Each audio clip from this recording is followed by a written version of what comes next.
Welcome to the latest episode of the Indoencers podcast. Today is a bit of a special and different episode, as today is the first time we're shifting the focus a little away from music creation itself, but are discussing something equally important in the overall music ecosystem, the topics of music business and music copyright. The Indian Performing Rights Society, or IPRS in short, is a key organization that helps protect artists' rights, and throughout today's discussion, we're going to try and get to know how they go about helping protect the rights of lyricists, composers, music companies, among other affiliated parties. Our guest today, Ms. Rumpa Banerjee, comes with a decorated background of brand management and marketing in the television world, after which she joined the IPRS as the head of member relations, marketing, and communications. It is my pleasure to be speaking with Ms. Banerjee today in order to learn more about the IPRS and how they are helping create a healthier creative ecosystem for authors, musicians, publishers, and listeners alike. Thank you so much, Ms. Banerjee, for your time, and welcome to the podcast. Yes, thank you, Nishad. And I'm really glad to be part of the podcast series that you are doing. And thank you for choosing this topic because, besides creativity and creation, as you mentioned, that your podcast has been focusing on the creative aspect of the music business or the music. But as a creator today, you need to also know the nuances of the music business and rights management. And thank you very much for kind of including a topic like this in your podcast series. And happy to join today.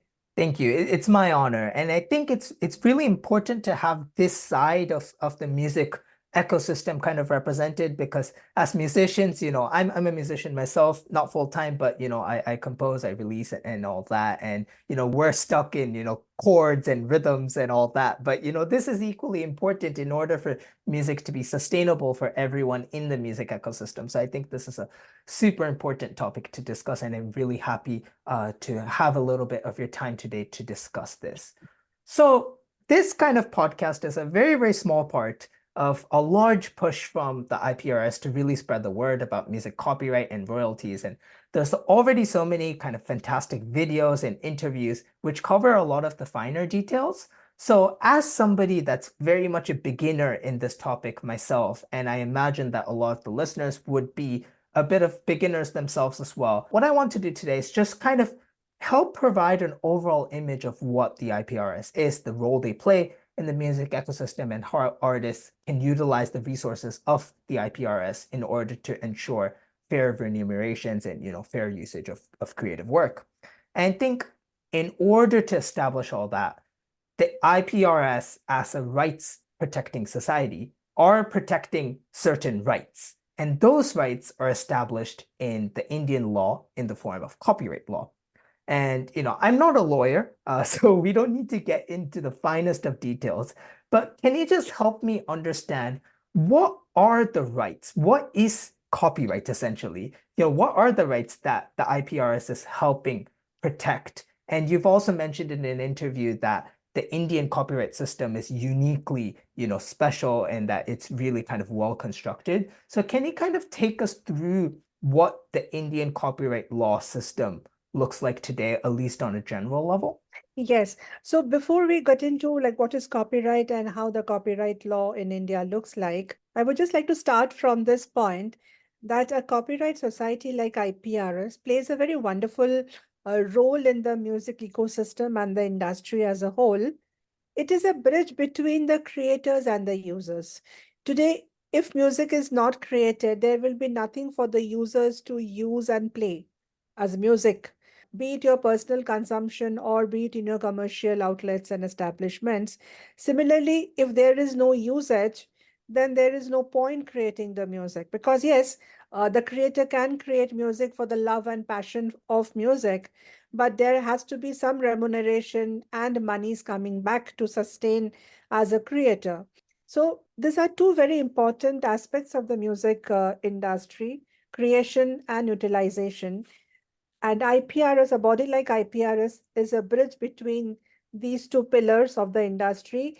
And on one hand, where IPRS is protecting the rights of the creators and ensuring fair pay and fair play of music, and the money comes back to the creators as royalties. Similarly, IPRS is also playing a very important role in helping music users to legally play music. So, as a commercial establishment or as a user, I want to kind of like respect copyright. I want to respect the law, but I need someone to help me do that. And a society like IPRS does that. It is supporting creators on one hand and is also helping users to play music legally. Now, coming back to what copyright is and why a society like IPRS is needed to make this happen. India has one of the best copyright laws, and after the 2012 amendment of the Copyright Act of 1957, the Copyright Law or the Copyright Act in India now gives full protection to the author composers and their right to and their right to royalties. So today, the Copyright Act of India gives inalienable right to royalty to the authors and composers and publishers of music.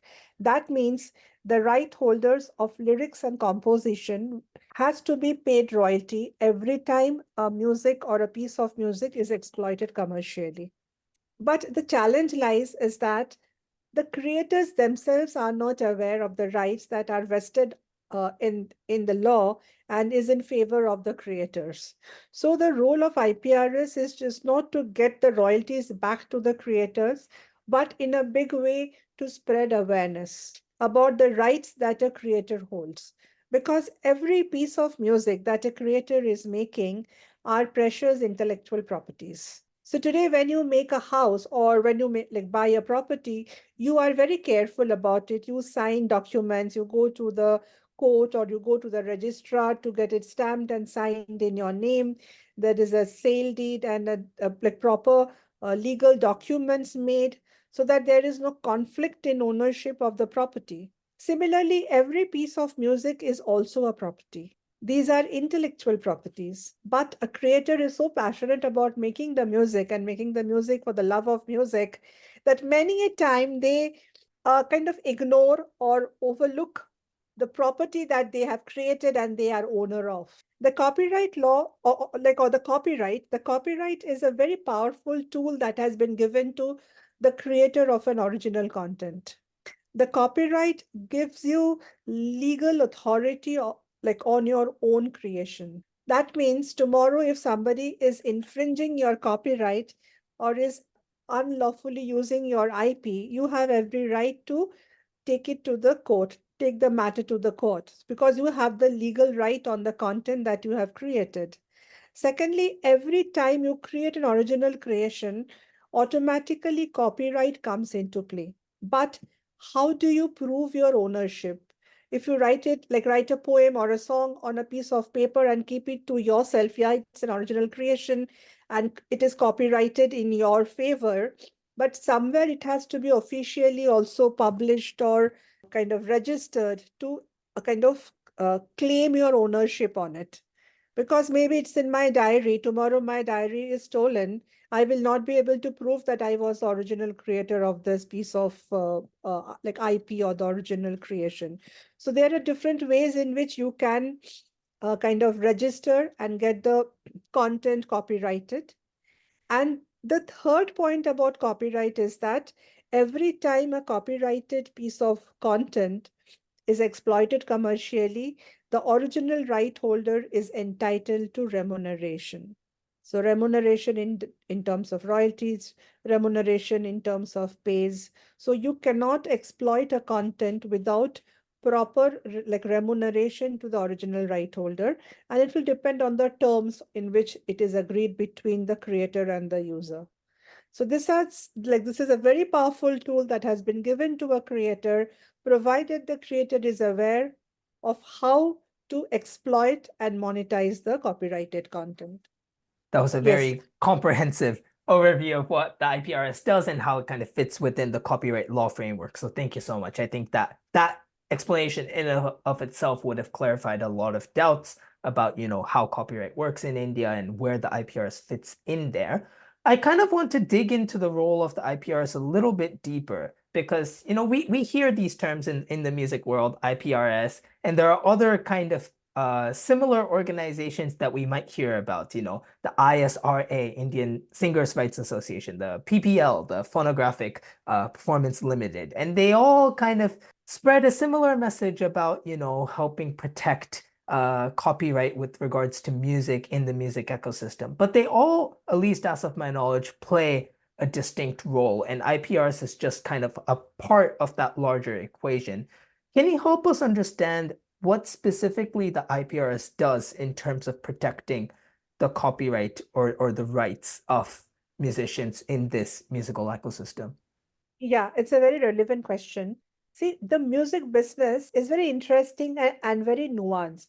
Unlike other businesses like the audiovisual business, where there is a production house who is creating the audiovisual, either you are kind of giving it as a project or like you're assigning or you're like appointing the production house to create the content as a producer, there's the director. So the rights are quite linear. Somebody is kind of paying for the content, they are owning the rights, and then it is being telecast or cinematized or whatever. But in music, there are multiple right holders. There are multiple components to the one song that we are listening to. For example, why like so like this takes me to your question, the difference between PPL and IPRS or RMPL, PPL and IPRS. So if you listen to a song, the song that we listen to is the sound recording or the final output of any creation. So you have the lyrics. So the song originates from the lyrics and the composition. But for the lyrics and the composition to be published and to be made audible to the audience, you need to produce it. You need to have a studio where the recording is happening. And finally, the end product or the song is churned out from the studio, which we hear as a piece of music. That is the sound recording or the master. So that is a master right. So, because the song is being recorded in a studio, a singer is being appointed to sing the song, this entire activity is done by the music label. Hence, the right or like even the monies for making this is being put in by the music label. So, the right to the sound recording lies with the music label. That is the master rights. But whenever a song is playing, what is playing along with the song? It to think sometimes you might not even think that okay, somebody or the music industry thinks like this, but when a song is playing, what also plays along with the song is the lyrics and the composition.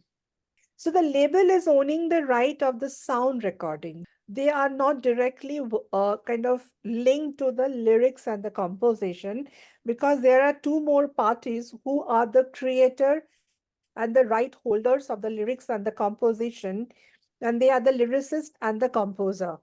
So whenever a song is playing, the sound recording is getting exploited. A body like PPL, they are collecting the royalties on behalf of the labels for the sound recording. But the way you are paying for the sound recording, when the song is playing, the lyrics and the composition is also being exploited. Hence, IPRS comes into play, and IPRS is licensing and collecting the royalties for the lyrics and the composition on behalf of its members, who are the lyricist and the composer. So whenever a music is playing or a song is playing, you need to take two sets of licenses. One is for the sound recording, which is being collected by PPL or RMPL or Novex. Parallelly, you have to take one more license for the lyrics and the composition, which IPRS is issuing, and those royalties are going back to the lyricist, composer, and the publisher. So in the music business, there are two distinct pillars. One is your sound recording or the master rights. The other is the underlying works or the publishing rights. So music publishing is a very new concept because India has all this while been a label dominated music industry, because songs used to be primarily made for the movies. And whenever a song was made for the movie, the music rights were bought by the music label. So before the song was released, the rights of the songs was already bought by the music label. they used to kind of pay the lyricist and the composer. And because the music was used within the movie, there was no further exploitation of the music. Hence, the one-time remuneration paid to the author composer was enough, and they also never kind of demanded or asked for any additional royalties for the utilization of the song within the movies. But the situation changed post 90s, when the public like when the private like radio stations came, private TV channels came, because now the use of music went beyond the films, went beyond movies. So they had made the song for the movies and the films, but now what happened, the song is not just restricted to a movie or a film.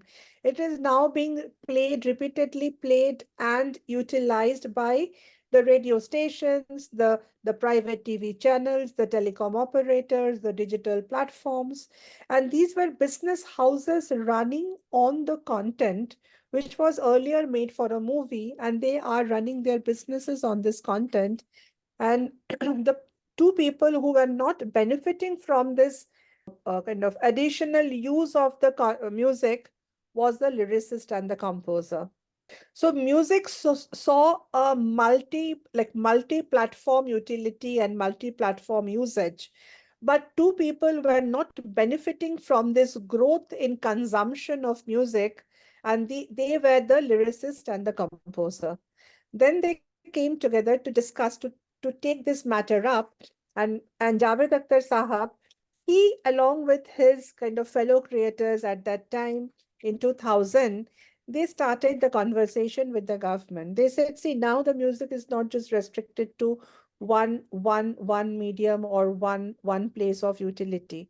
It is now being used by business houses, and they are running businesses which are in crores. So why shouldn't the author and the composer also benefit from it? And it was a landmark judgment in 2012, when both the ruling party and the opposition, they came together to make the amendment happen, and the bill was passed, where the right to royalty of the author composers was made strict in the copyright law of our country.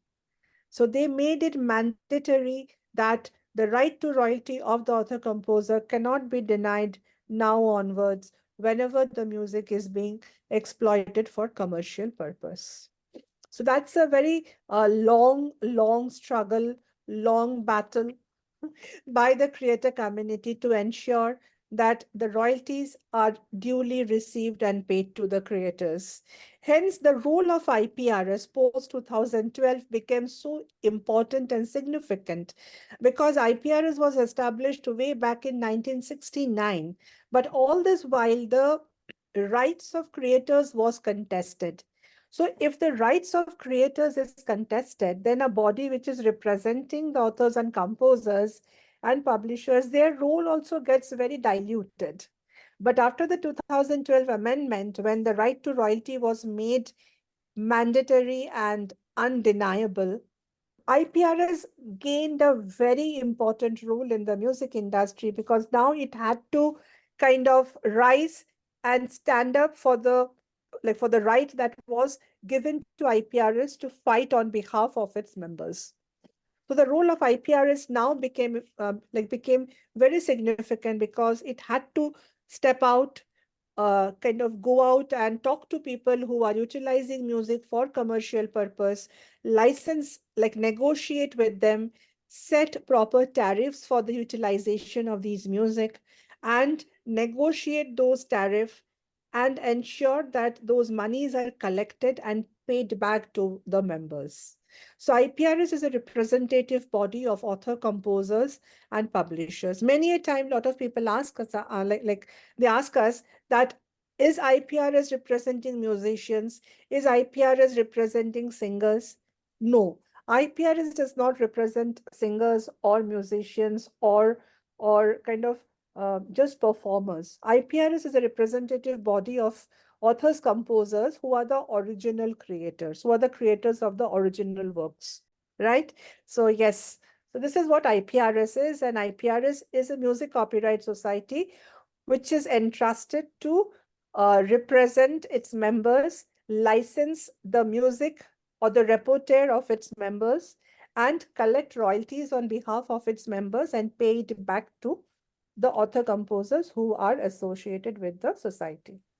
So to summarize what you said, right now, music is being played, copyrighted music is being played across innumerable amounts of platforms, whether it be, in shopping malls or in hair salons or, used in as remixes in certain works or performed in concerts. There's so many ways in which copyrighted music is being used. The IPRS helps protect the rights of authors, composers, and publishers by issuing licenses for the music users and collecting the royalties from everyone that's using those copyrighted content and then distributing that to the rightful owners who are the authors, composers, and publishers. So they Yes. act as the middleman between the whatever entities are using the music, between that set of entities and the set of entities that created the work, essentially, authors, composers, and publishers.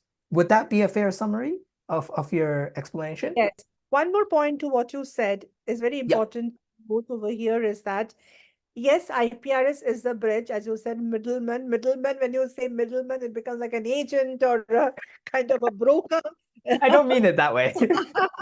So yes, just to clarify that, yeah, it's in the middle, and hence it's the middleman, and it's like a bridge between the creator and the user, as I said in the beginning of our conversation.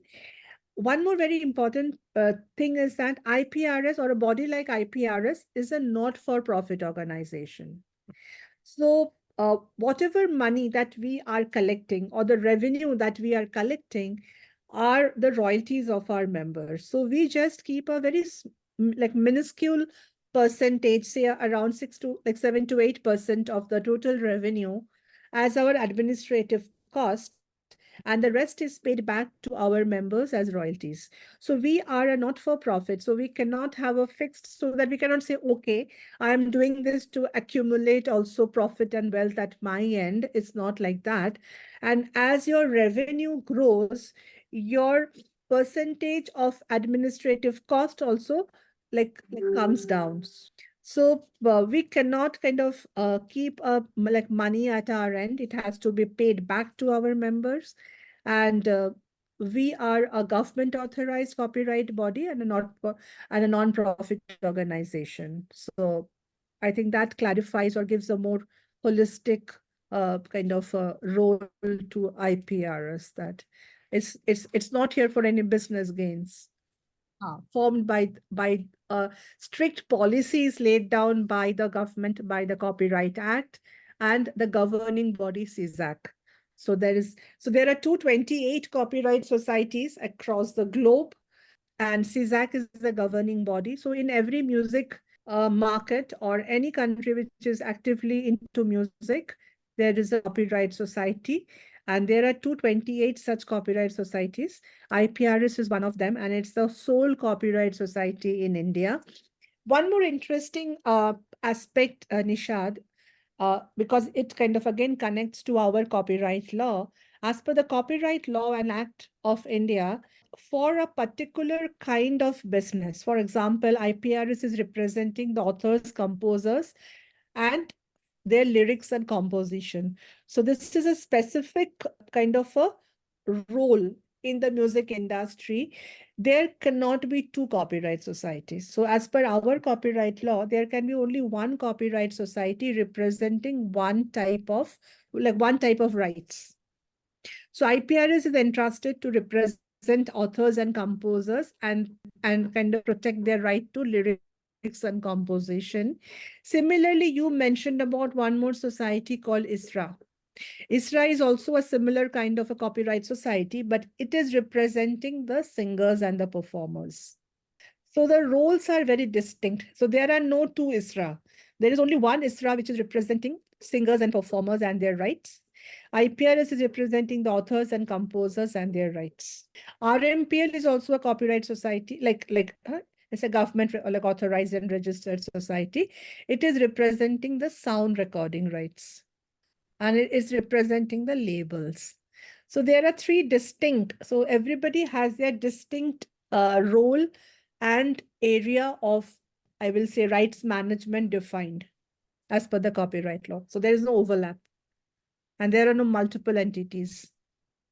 So our law, our Copyright Act, or the law has been very well put and shaped so that everything is rightly managed. But one very big challenge in India is the compliance. The enforcement of the law is very weak.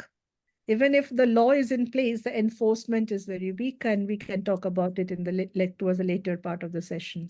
Yeah. Yeah, absolutely. That is a topic I want to get onto. But before we get on to compliance, kind of thinking from the artist side, as an artist myself, and as people who would be listening would be artists as well, just to put this question out very bluntly, to kind of give you the scope to answer it in the way you wish, why should an artist care about all this? You mean like care about IPRS or like Yes. management of Because the right? I mean, of course, I think we all understand that it plays a crucial role. And again, I'm intentionally putting the question very bluntly, but when we're all kind of, trying to focus on the creative output, this, business, copyright, royalties can feel like a bit of a distraction. And maybe some people are like, why do I have to deal with this? Why do I have to learn about this? Can you give us an overview of why an artist should be kind of invested in this side of the music ecosystem as well? Yes. So Nishad, you have already answered this question few minutes back. So the answer to this question lies in something you said just few minutes back. You like while framing your question, you mentioned that IPRS is collecting or is licensing all the places where music is playing, from a pub to a kind of a retail outlet to live events, to streaming platforms, digital platforms, YouTube, like platforms like YouTube or Meta, to radio stations, televisions, everywhere, wherever commercial, you can think of commercial exploitation of music or public performance of music is happening. IPRS is licensing and it's getting back the monies from all these avenues to the member. Now, just if you just think logically, you remove every aspect of copyright law or whatever is the process or dictate, you remove everything. Just think logically, you as a, because you are also a creator, is it possible for you to track or keep or monitor where all your music is playing or how many times your music is playing? Absolutely impossible. Yeah. And that is not just in the city that you are in, it is beyond your city, beyond your Yes. state, beyond your country, even. Hence, the concept of copyright societies was kind of invented. It's not just that IPRS thought of doing this and hence they are doing it. It kind of originated way back in 1857 kind of a time era where creators kind of came up and they kind of thought of this copyright thing and how to manage and monitor the copyright or like utilization of copyrighted content. So because it is not possible to monitor or keep a track of where all your music is playing, the utilization and commercial exploitation of the music, similarly, it is not possible for an individual creator to go and negotiate. Today, okay, I know my music is playing in a pub in my locality, but can I individually go and negotiate and ask money from that person? That is not your job. You're a creator. And why will that person, and who defines the rate? It is not possible.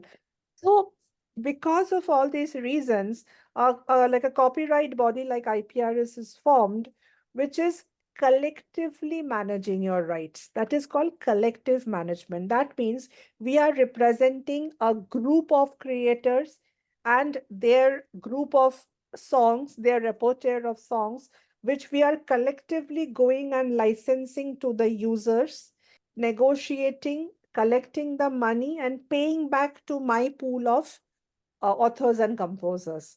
So this, because it is a collective thing being done, this is known as the collective management of copyright. And hence a body like IPRS is known as a collective management organization. collective rights managers, like CMOs. So we are called CMO because we are collectively managing the rights, right? Similarly, for a user, it is not possible to go and license each and individual song with individual Yeah. creators.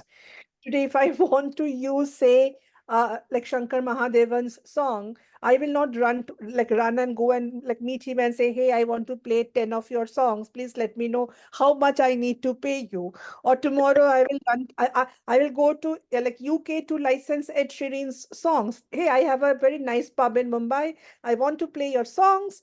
I'm flying down to Great Britain to go and meet Ed Sheeran to license his music." Not possible. So, He and it's wouldn't kind be able to make any more songs. yeah, insane. So for the users also, it is a very useful thing because there is a copyright society. Like any user is coming to IPRS licensing at a nominal fee and is getting access to millions of songs. So it is also convenient and economically also viable a proposition because you are licensing basis your business, like what business you're running, what is the volume of your business, what is the turnover of your business, the tariff is made accordingly. Hence, you are getting to use millions of songs at a very nominal rate from one source. Similarly, a creator is getting his songs licensed in multiple places. Collection of the money is happening and coming back to the user, like to the creator. So IPRS again coming back to that same thing, a bridge, a middleman, which is making life easier for both the creator and the user, and hence it makes sense for a creator to join IPRS. Secondly, there are two more very important aspects why a creator needs to join IPRS. One is that monitoring of like the usage of the song and collection of the royalty. Yes, primary reason. One more very important aspect is identity. Today, when you join a copyright society, you get an IPI number. So there can be 10 Nishad. Then how do I link the song to the right Nishad? So the way you have an Aadhaar number, the way you have a PAN number, which makes your identity unique. Similarly, an IPI number makes the identity of a creator unique. So when you are submitting your metadata, because today you don't have any physical evidence of your music, everything is in metadata in the cloud. So when you're submitting the details of your song, like along with your name, if you put the IPI number, then your identity is locked and there are no chances that your songs, your revenue will be wrongly mapped to somebody else. So joining a copyright society helps to protect your identity as a creator through your IPI number. Another very important aspect is when you join a copyright society, you are registering your songs with the copyright society. Today, when you are kind of distributing your music, you're kind of uploading your music, you are submitting the metadata to that platform. But every platform has their own style and format of putting out that metadata. So you have no control on that, how they will put the metadata. They might make some spelling mistakes in the metadata. They might miss something in the metadata. But one place where you can have the data the way you want to put is your own copyright society. So tomorrow, if there is any confusion related to your credit, you can immediately call out the data from your copyright society and share and say, "Hey, see, I am the original creator. This is my song. I am the lyricist or I am the composer, and this is what the metadata is." Also, sometimes even if there are some errors or mistake in the data on a platform, because your IPI number is there in the backend and the data is proper and complete in the society, a lot of times your revenues don't suffer. It gets mapped and linked and it comes back to you. So it is just not about one thing. It is a lot of benefits that come to a creator when they are part of a society like IPRS. So one is royalty, second is your identity, third is your credit and protection of your metadata. So it's a kind of a it's no longer a choice. It's not that, okay, I'm creating, I'm busy with my creation, copyright and these things I can look into later. It's not so important for me. It's too time consuming for me. Yes, it might be time consuming, but it is equally important. So yeah, 100%. Yeah. Agreed. this And I think you summed it up great there. Royalties, identity, credit. I think, that perfectly encapsulates, what the IPRS has to offer to an artist, all of which are extremely important. In fact, I would go as far to say critical for any artist to have.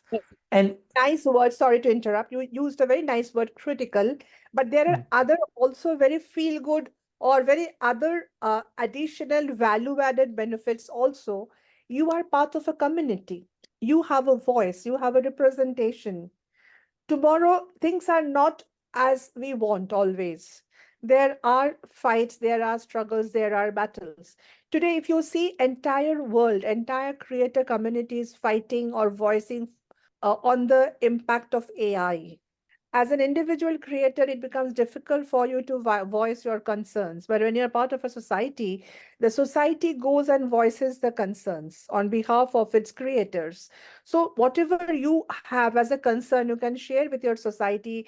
You can call for forums, you can call for meetings. So, when IPRS is going and talking about AI and its impact, it will have a larger voice, larger presence. IPRS can also go and talk to government officials, policy makers on behalf of its members.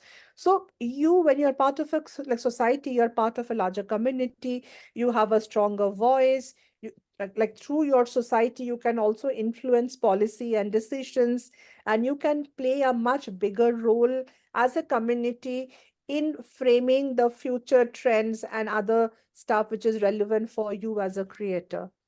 So it's very important to be as part of a society. Plus, a society stands and supports its member not just in terms of royalties and rights, in terms of some calamities like during the COVID times we saw that how the earnings were hit, the entire industry came to a standstill. So, like societies then come forward to extend emergency relief funds or medical aids to its members to take care of those testing times and things like that. So it's kind of being part of a like family, I can say that. that's a great additional point for sure, especially in these times where technology is kind of developing faster than we can keep track of. It's very important to have a community where you can kind of voice your concerns to and who can kind of act on your behalf in a more powerful way than one individual person could. So that's absolutely kind of, I guess we could add it as a fourth pillar to, what IPRS has to offer to artists. And a lot of our discussion so far has used words like author and composer, and these imply original creations from scratch. I sit down on my keyboard, I sketch out a tune, give it to a lyricist who writes the lyrics. That's one side of the kind of music creation kind of ecosystem now. But especially nowadays in the kind of age of social media where people can put out content much easier, there's a whole community of cover artists who may not be making music from scratch themselves, but they are reproducing or they are kind of remaking existing copyrighted material. So let's say I'm a cover artist. I kind of put out stuff on Instagram or YouTube or whatnot. What do I need to know about the IPRS as a cover artist, for example, in order for me to A, stay on the right side of the law, and B, gain any royalties that I might be liable or that I might be kind of deserving of? Yeah. So Nishad, when you say a creator who is making a cover version or a create or someone who is making a remake or a remix, these two are a bit different from each other. A cover version can be an exact a replica of like of the original song, where there is no uh, new creative input in the song. It's just a cover version. So when it is a cover version, you have to definitely take a license and permission from the original right holder. In majority of cases, the the rights in India is held by the labels for the lyrics and the composition and the sound recording, like all of it. So you have to definitely take a permission from the original right holder to make a cover version. Otherwise, you will put a lot of effort to make the cover version. You will put it up on your channel, but immediately you will find a copyright claim coming on it. So you have to take a permission. You have to discuss the licensing fees. There can be different arrangements like with the right holder, and then you can go ahead and kind of release the cover version. When it comes to a remake or a remix, this is a bit like slightly different from a cover version. For a remake or a remix, yes, you have to again go back to the original right holder and take his or her permission or the label's permission. Once you have made the remake, the royalty is then split between the original creator and the new creator, because here you have also added your creative inputs, or you have made some tweaks and changes in the composition or the lyrics. So when a remake version is released, then uh, the the royalty for the lyrics and the royalty for the composition is equally split. Now, if you have added your own lyrics to the original song and in the remake, then the royalty is split 12.5, which is the half of the royalty that goes to the author. So now just to explain how the royalty is split, if it's 100%, then 50% of the royalty goes to the publisher, 25 goes to the author, and 25 goes to the composer. In case of a remake, the 25% which is going to the author is again equally split between the original lyricist and the new lyricist. Similarly, if you have added new composition to the original song, then that 25% of the composition, 12.5 will go to the original composer and 12.5 will go to the new composer. The publishing royalty might be retained by the original publisher. So if, say, the label was the publisher, he might retain the rights on the content and he will get the 50% of the share of the remake also.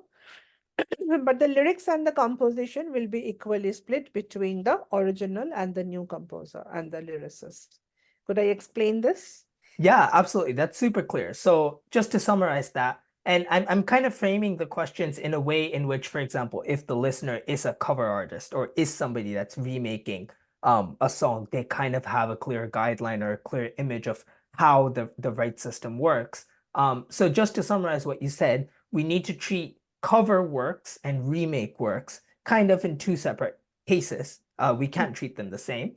In terms of covers, it's much less the role of IPRS and it's much more the role of the music labels themselves in terms of giving permission or negotiating licenses to whoever is covering their work. Would that Yeah. be a fair summary? Okay. And Yeah. then when No, it comes to, no, so sorry to interrupt. So Nishad, yeah, here, uh, IPRS will not give you the permission or the license to use a remake or a cover version. You have to go to the original right holder. What right. IPRS does, when the remake is played or the cover version is played, IPRS will collect the royalty and basis the metadata, who's the original creator, who's the new creator, it will split and divide the royalties. So for a cover version, what happens? The cover version becomes a new sound recording. Right. So now this new sound recording, when the new sound recording is playing, IPRS will collect the royalties from the new sound recording and pay the lyrics and the composition royalty to the original lyricist and the composer. Could I clear this? Yes, that is perfectly clear. So the IPRS, the role of the IPRS in this case is to ensure the fair distribution of royalties between the people that made the newer version and the people that made the original version of the work. And when we talk about this, you've used the word music users a lot, and that kind of covers a very wide span of kind of not only people, but entities, right? So just again, I'm kind of framing this question in a very basic way so that people can understand. what a music user entails. But can you kind of give us an overview of what exactly a music user is and who are the people or entities that legally need to obtain licenses in order to use copyrighted works? Yes, a music user can be from someone as basic as, say, a salon in your locality. Suppose if there is a parlor or a salon or a gym or, say, a pub or like even a restaurant or a coffee shop, a mall, a retail outlet, wherever there is music playing for commercial purpose and the song is going from one to many. It's being played in public in all these like avenues, the person whose kind of premise it is, they have to take a license to play the music publicly in a public forum. Similarly, in case of concerts, live events, conference, like in like your live gigs, there also you need to take a license. Even for events and parties and all these things happening in a hotel, five-star hotel or banquets, you need to take a license, right? So these are all these places where you need to take a license. Even in your airport, your lounge, everywhere you need to take a license. Now coming to the digital platforms, all the streaming platforms, wherever music is playing, IPRS is going and licensing all the digital platforms, streaming platforms. IPRS is like also licensing platforms like YouTube, Instagram, Facebook. IPRS is also licensing radio stations, broadcasters, because those are also commercial exploitation of the music. So wherever your music is playing for commercial purpose and is going to many, to the public, you need to take a license. So they are all users of music, commercially exploiting music. One very important thing which you need to make a note is that weddings or any function associated to wedding is exempted from music licensing, because wedding or religious functions, so wedding is also seen as a religious function, hence it is exempted from licensing. So there are confusion and like still like there is a bit of doubt around this fact that whether for weddings we need to take a license or not, and there are some agents in the market who goes and licenses wedding functions, but that is not like that. If it is a wedding function, IPRS will not take any license for that. It will give you a free NOC to play music. So we always advise anyone who is having a wedding ceremony or a wedding function to contact IPRS directly instead of going through an agent, and procure a free NOC for playing the music at such kind of gatherings. So other than that, other than religious functions and weddings, everywhere else where there is a public performance of the music happening, you need to take a license, and everyone doing that is an user. Yeah. Funny, Sorry, yeah. carry on. It's, Yeah. it is very interesting. Some days back, I was somewhere in a salon, and I saw that they were playing the music from Alexa. So they Okay. had the device Alexa, and they were playing the music from Alexa. Somebody asked me that they are playing from this device, so do they need to take a license? I said, see, if it had been in their personal space, in their house, or they were like using a earphone or a earbud to like listen to the music, that would have been a personal or a your own consumption. But now you're playing it in your salon. So who is hearing the music? Your clients are hearing the music. Your customer is hearing the music. So it's also adding a bit of value to the service that you're giving, because it's a salon, but you're also enjoying the music. Your customers are enjoying the music. Hence, it is no longer a personal consumption, it is becoming a commercial consumption. Hence, it doesn't matter what the device is.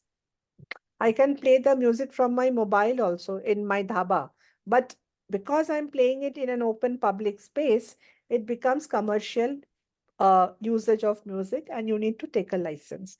And there are different tariffs for this different consumption of music, depending on how big your salon is, what is your rate card like, or what is the footfall, or how big your mall is, or how big your event is, depending on all of these. And this tariff is very well laid out on our website. So anyone wants to take a license can directly go into IPRS website, check the tariff, apply the license online. Everything is done online now. So it's very easy and convenient. And we also have our offices and teams across India. So any further help required, you can always reach out to the team, and they will help you understand the like what tariff or what kind of license suits you the best. So yeah, it's quite convenient and easy today. Yeah, and that explanation was really clear. Any commercial exploitation of music, with the exception of weddings and religious ceremonies, because music adds to the commercial value of, whatever place is playing that music, it only makes sense that you kind of pay your due on the thing that is adding commercial value, right? If you have extra lights in your salon, no one's going to say, "Oh, just grab that for free." Of course, you pay for the lights. So, Yeah. in the same way, if you're adding audio decoration to your hair salon, then it only makes sense that you pay its dues in the form of licensing. And so, that was kind of very clearly laid out. Thank you. But there's a small caveat to that. And that is maybe a term that people have heard, but maybe not completely understand. That is fair use. So there's this kind of exception to this whole idea of using copyrighted content, in that if it is fairly used in a certain way, it is no longer kind of liable to the same, licensing requirements and things like that. Can you help us understand what exactly fair use is and when it's applicable? Yeah, see, the definition or the gambit of fair use has been defined and redefined over the years. So initially it was 30 seconds, then it came down to 8 seconds. Now people are also debating on that nothing can be termed as a fair use, even if it is 2 seconds, you are using my music. So there are multiple connotations to fair use, but yes, if you're using a content for academic purpose, for research work, for education purpose, then it is exempted from like licensing, and it will not be treated as copyright infringement. Suppose, for example, you are performing a song as a demonstration in a classroom, or for a kind of a reading material of a like for a new like university course. So there are also definitions on how, to what extent you can use it for educational purpose, and in which ways you like it will be treated as a fair use. But as of now, education institutes, where like when music is being performed in education institutes, colleges, schools and all, it comes under the gambit of fair use. So we are also facing this challenge that nowadays you have seen a lot of very big budget fests happen in universities and colleges. A lot of time, yes, they are sponsored events, sponsored festivals happening, but they are exempted under the caveat that it is educational institute, and hence it comes under fair use. See, a lot also resides on your mindset and your attitude towards respecting copyright and those creating music. Today, you are also a creator and you're quite young. I believe you're also a student. So now, if in your university, if you're having a festival, music festival, it is up to you how you want to respect the copyright and pay the creators. You can always take the shelter saying that, okay, it is my college and it's an educational institute, and hence it is an educational, academically you're using the music, but you know that you are Yeah. not academically using the music, you're using it for entertainment. So this brings me to another very important thing which IPRS has been trying to do, is to build enough and more awareness and bring about a mindset shift towards valuing the contribution of creators and the people who are in the creative field, because our society needs a major mindset shift and acknowledging and crediting creators and creation. Because we belong to your, like now you're in Japan, but if you had been in India sometime in your life, India is a country where music is seen as free like air and water. Music is my birthright. But if you are not watering the plant, how long will the plant like keep on like giving you fruits? One day the tree will die, the plant will die. And faster the realization comes to us, better it is. Because what will be the motivation for the creators to build a career in music? You must be like realizing this. If there is no fair remuneration, what will be the motivation for you to build a career in music? Rather, you will go into some other career, which is more lucrative. So, yes, it's a big question to my society on how they want to fairly deal with creators and creativity. So, yeah, answering your question on fair use. Yeah, and your discussion right now opens the doors towards the questions regarding compliance and enforcement because we've talked a lot about what the specific rules are and how artists and users should go about respecting these rules. But when it comes to the question of enforcement and actually following these rules, there's still a way to go. I think you would agree as well.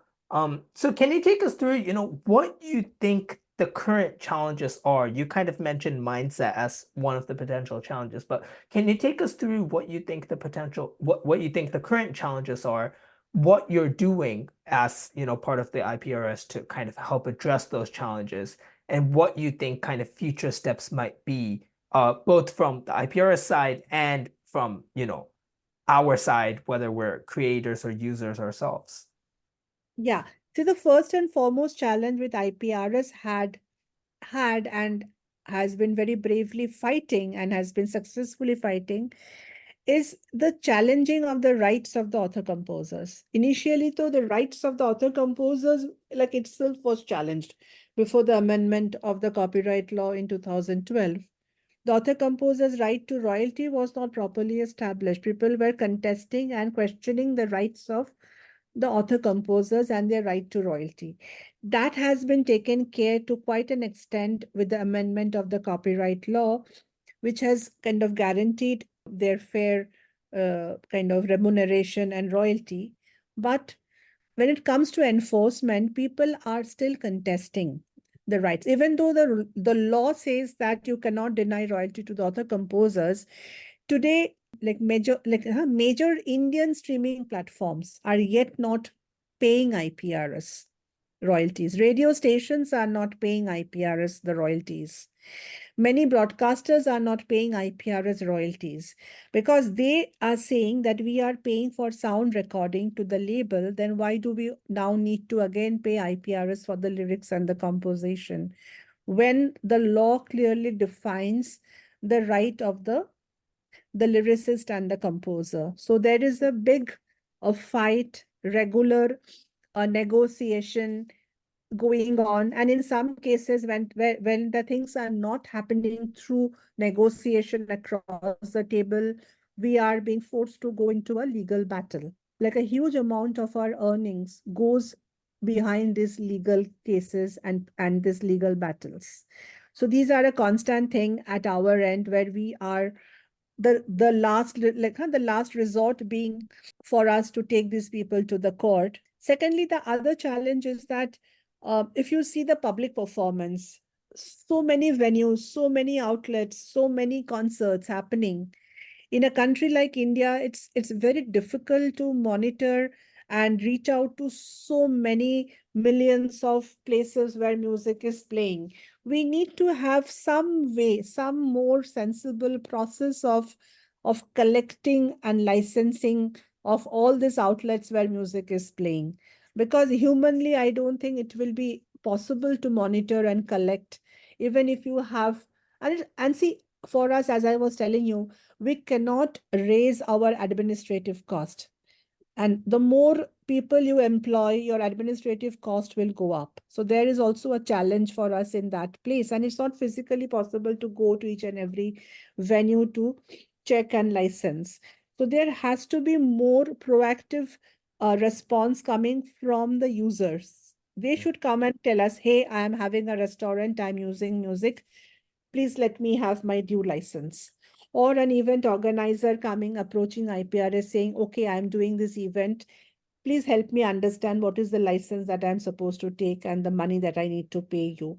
So more proactive participation from the different places where music is playing, some system or mechanism of tapping these places and collecting the like licensing and collecting the royalties. If they, like we can come up with a mechanism, the way you have a fire license, food license, Mm. and different kinds of license you take when you open an establishment.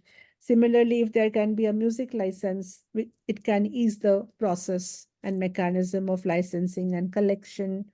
The third is that a mindset from all of us. Suppose now today when I'm listening to music on Spotify or on a streaming platform, let us take a subscription. If it is a subscription model, like better monies go back to the creators compared to an ad supported like a platform. So these are the different ways in which we can give back to music and the way the licensing is happening in our country. And the best thing will be that we respect copyright, we respect creativity, we respect creators. See, we cannot think of our life without music. And if we cannot think of a day or life without music, we should all think how we can support music in our own little ways. I think that will make a big difference in our country, and we will be able to bring in more innovation, more kind of different like opportunities for the creator community and everyone related to music. Even like careers in music are very interesting and lucrative, provided the industry is well funded and supported. I think yes, the mindset towards paying for music has to come. Do you think that that mindset towards, paying for music can come within the current music consumption model of streaming services where a lot of music can be streamed for free? Or, do you think that mindset shift is possible in this framework, or do you think that whole framework kind of somehow needs to shift towards maybe back in the olden days where you had to kind of pay for each CD? Do we need to kind of shift to a system where you pay to kind of stream each song? Do you think the end result that we're aiming for in that mindset shift is possible, is viable within the current framework of how music streaming works? Yeah, see, if you see today, like many streaming platforms are going like behind the paywall. There is limited services being offered for a freemium model. The better services are behind the paywall. I think that's a good approach, because if I'm not valuing the content or I'm not valuing the service, then I think somewhere you need to put in some like you have to do some gatekeeping to first bring in that habit of paying. Because if you see for your audiovisual platforms, OTT platforms of audiovisual content, majority of them are all paid models. Today, you cannot go and like have like access content on Netflix for free. You cannot go and access content for free on Hotstar or any of these platforms, because a lot of cost is involved in making those content, and they cannot just give it for free consumption. But people are buying, people are taking license to or like subscribing to these OTT platforms. So why this will not happen in case of music? See, I think the streaming platforms also need to think of a model where, suppose if I have subscribed for Spotify, Spotify should able to give me the kind of content that I want to listen to. It should not happen, okay, I'm having a subscription for Spotify, and when I'm searching for a song, I'm not getting that song. Or the search experience on a streaming platform is so cumbersome that it becomes very tiring for me to listen to a music. So those kind of user experience need to be enhanced on every platform so that I find value for the money that I'm spending on a platform. And yeah, and because if there are free avenues of getting music, just putting one or two platforms behind paywall, I don't know how much successful it will be. Suppose here it's paid, but somewhere I'm getting the free content. There has to be some benefit of the paid model. something should not be available for free, which is only available behind these paid models. Then only I will be forced to take the paid subscription. Otherwise, I will continue to source wherever possible free music. See, I don't think this can change overnight. It will take time, but conscious efforts have to be made. Yeah, I absolutely agree with you there. And kind of speaking of future challenges, you kind of mentioned this a bit before, but now, especially in 2024, I think AI in music has really been a game changer. As a music creator myself, I've been kind of experimenting with a lot of different softwares and platforms that are powered by AI. And I think for the first time in a long time in history, essentially, you have AI generated music that sounds at least somewhat similar to quote unquote regular music or human produced music. And I think that's raised a lot of questions about, who owns the rights to AI generated music. If I go to, let's say Suno, which is a platform that you can generate music from. Let's say I go to Suno and I said, make a rock song, and it makes a rock song for me in 2 minutes with all the lyrics written. Can I just submit that song to the IPRS and claim the royalties as the author and composer? So what is the role of IPRS and how does that kind of equation change in the age of AI generated music, or at least in an age where AI plays a larger and larger role within music? Yeah, see, today when you join IPRS, the prerequisite for joining IPRS is that you need to have at least one published song, like which is your original creation. So today, and like a lot of artists they are doing, author composers, they are having their own YouTube channel, and they're releasing the music on that YouTube channel. And then in the credit section, they're putting their name as a lyricist or a composer or a publisher, and then they are joining IPRS. Now, today, as you said, that you have made a music using Suno, which is an AI platform, and you have submitted that to IPRS. So at this stage, IPRS is not the body which will be kind of analyzing the content.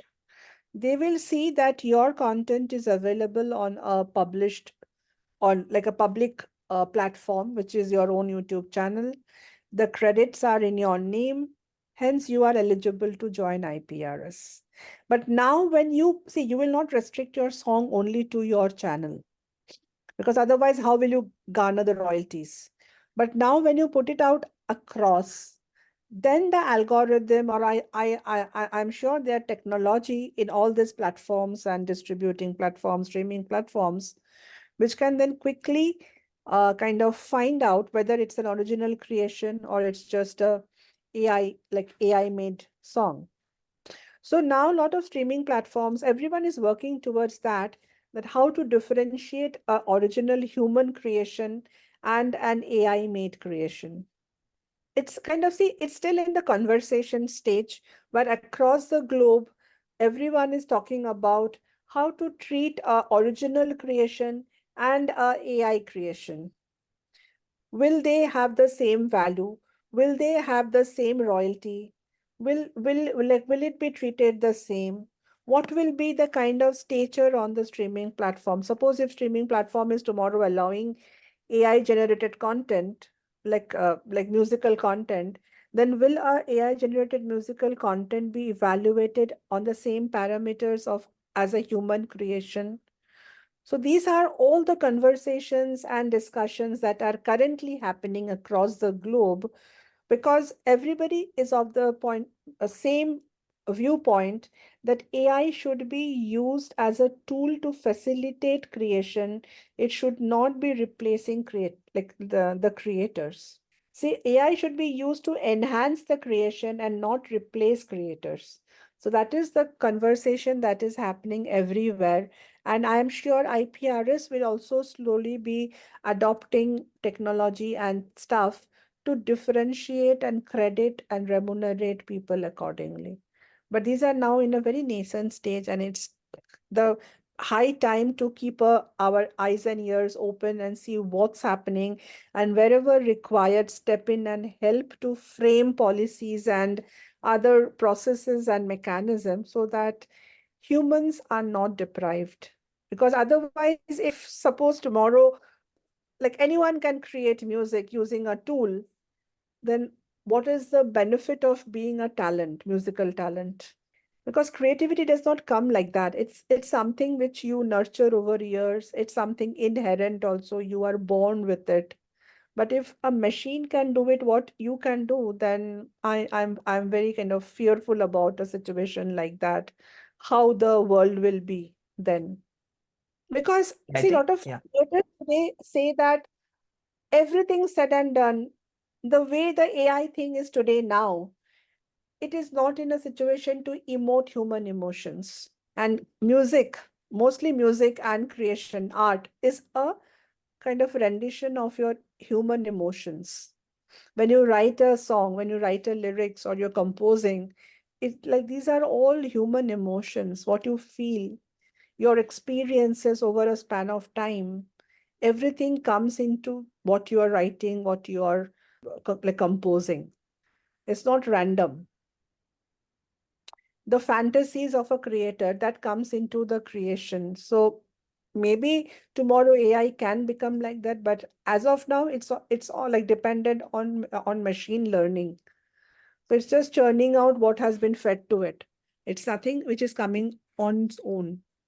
Yeah, I think you're absolutely right that there are, still a lot of unanswered questions and kind of ongoing discussions. But yeah, I love the differentiation that you make between, AI music and human created music, and that, human created music, comes from emotions, which is a sentiment I'm sure all music creators agree with and resonate with. I found it really funny that one of the kind of members of IPRS, Mayur Puri, he Right. has, I believe, in his like Twitter bio, and it said AI doesn't have childhood trauma.